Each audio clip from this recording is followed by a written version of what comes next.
One of the biggest temptations for me for eating out is because I don't want to dirty my kitchen. And so one way to help that is to use the least amount of dishes possible. And this new beautiful multi-cooker that I got from Walmart is fantastic for that because it can sear the meat. This is what I did here.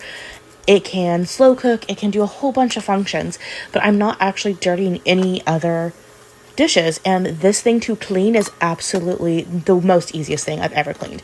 So today I am making a one pot slow cooker. You could do this in the Instapot, you can do this in whatever, lasagna soup, but kind of a little bit different. So I had 1 pound of ground beef. You can use sausage, you can use whatever. A lot of times the recipes call for a jar of pasta sauce, but I didn't have that. What I did have was some leftover spaghetti bolognese sauce that you're seeing right now. And then I had a large can of crushed tomatoes. I had some tomato paste and I had some seasonings. I also added quite a bit of water and chicken bouillon.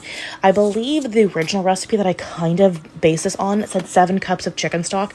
I put in 5 teaspoons of chicken bouillon powder, and then I filled up the 28-ounce crushed tomatoes can twice with water. At the end, I did add 2 more teaspoons of chicken bouillon and a little bit more crushed red pepper flakes just to give it a little bit more flavor.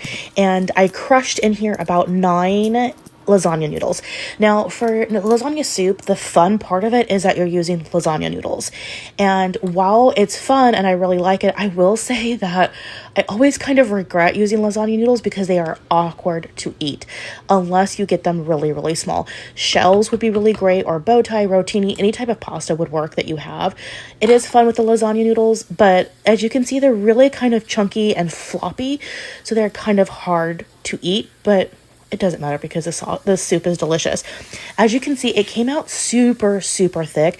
I like that, but if you wanted a more soupy texture, you could add some more chicken broth or some more water and water it down. I got a ton of soup out of this. You're going to see in a second. This is what it looks like when I make it up. A lot of people will put a ricotta cheese mixture on top. I just put some mozzarella shredded cheese. And this is all of the soup that it made. It made a ton. I'm going to have leftovers for days, but this will keep me fed all week.